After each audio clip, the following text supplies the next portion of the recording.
The Kah'Ti dish is one of the most remarkable cultural legacies that the Mendankwe people borrowed from the Kam people of Boyo division during their sojourn in Kam land.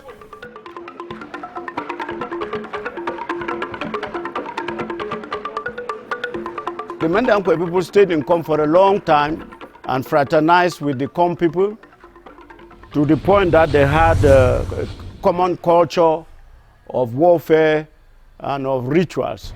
Then you also have the popular food that we call Kah'Ti or Kah'Ti, you people call it. In Mendankwe we will say Kah'Ti, or more properly Kah'Ti. It's common only to Mendankwe and Kam. This is the food that in our fraternization with the Kam people we shared with them.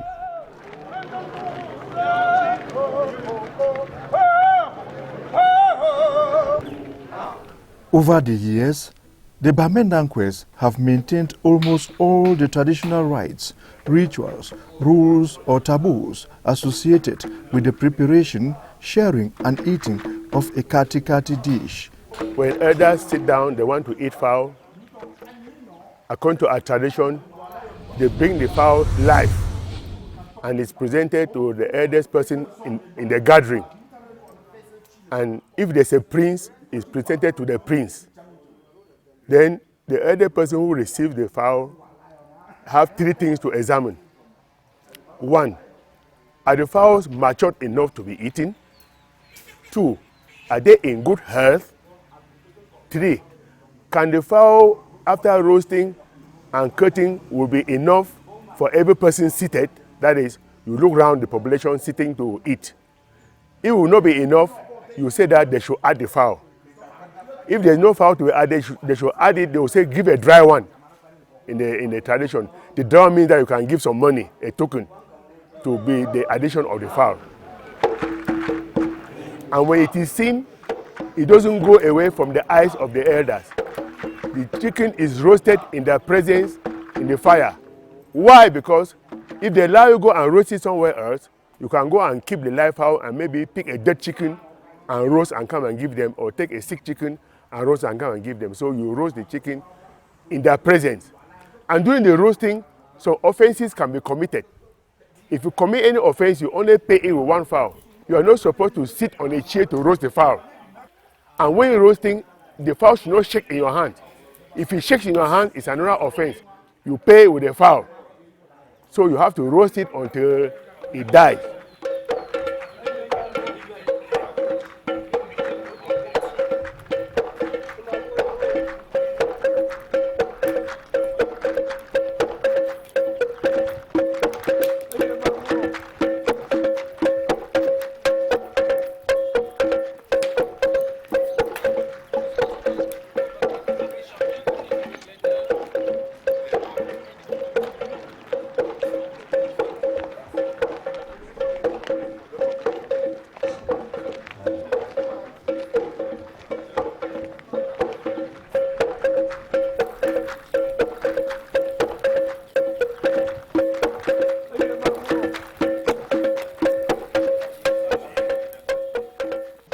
When it dies, you clean it and put it down on the leaf and your hands off.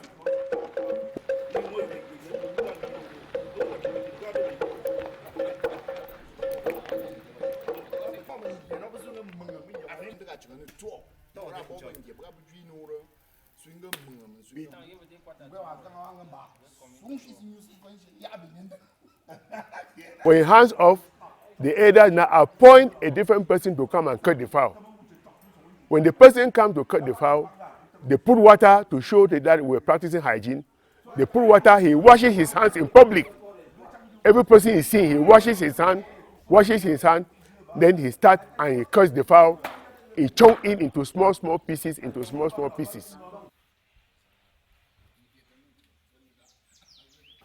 That the board, the leaf, and falls off on the floor here, he cannot pick it and put it back. Even if the whole chicken, he cannot pick it and put it back. How does he pay himself? The feathers and the legs, he will divide, he will take his own share and give another share to the people who roasted the fowl. That's how they're being paid. Life. When they are cutting, the noise of the cutting invites people to come. Because when people hear that quack, quack, they know that they are cutting chicken in this compound. They will come. When it chunks and finish, when it's finishing, there's already a pot with red oil, with pepper, with salt. When it chunks and finish, he puts inside, mixes with his hand.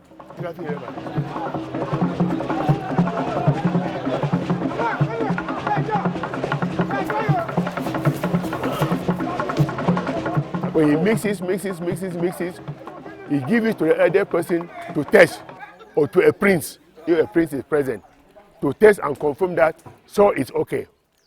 When salt is okay, they give us something they call it in the talk, nafunu, means the fowl of the cutlass.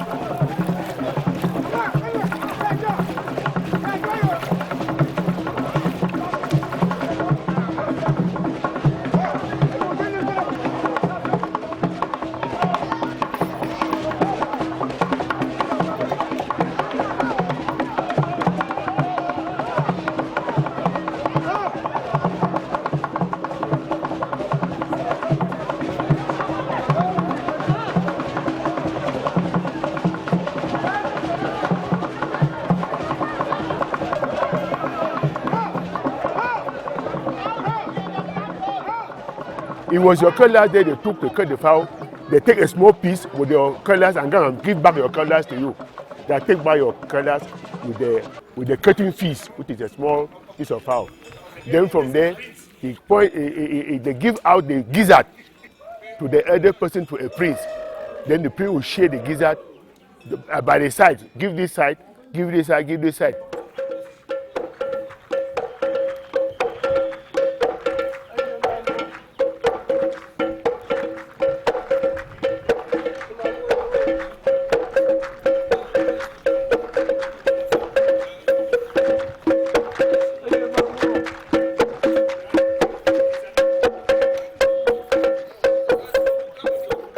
After eating the gizzard now, you give instruction, you start sharing. Starting from the right, you don't go by the left. Starting from the right, share and go round. And then you finish.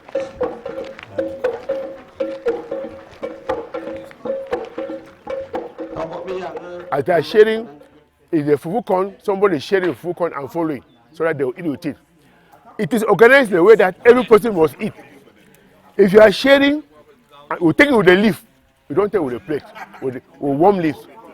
When they are sharing and coming, if they finish, when somebody is just coming in, when they have already finished, he will pick a leaf and go around with the leaf. They will put this on. And if the person finishes sharing, shares badly, it gets to you, it's finished there. When you see how the population, there's no panic. He goes back to the first person with the pot. They start dropping in a bit. He comes back and start and continue from where he stopped and go around until every person has enough to eat. That's how we eat. Every person eats. There's no discrimination. Then, very important, young girls can eat. Young girls who are not married eat. All the boys eat, the men. Young girls who are not married eat. You are already a married woman, you don't eat. A fowl that is roasted without cutting the neck is eaten only by men. Then if you want to eat your fowl with your wife, you will cut the neck, then you roast it, the woman will eat it with you. You cut the neck before you roast it, everybody will eat it. Then the egg is for everybody. Only the roasted fowl, which is only for the men. Reason being that the blood has not spilled out. So we believe that the blood that has been trapped inside the fowl will be eaten only by men, because men are stronger. That's how we believe. This cultural practice has always put the Mendankwe people at odds with the Christian faith since the arrival of the first missionaries there. It is true that all other villages or other tribes of the Northwest, they now eat Kah'Ti, but the original Kah'Ti is from Mendankwe, and like I said, it is prepared by roasting a live chicken. And Christianity was so strong against this because the Bible says that you must not eat an animal with the life thereof. The life thereof is the blood. And when you roast a live chicken, that live chicken is roasted with the blood inside. And because Christianity was against polygamy and against the preparation of this Kah'Ti, I mean, the real traditional people of Mendankwe, they resented it so much. This notwithstanding, Kah'Ti is still a very popular traditional dish in Bamendankwe.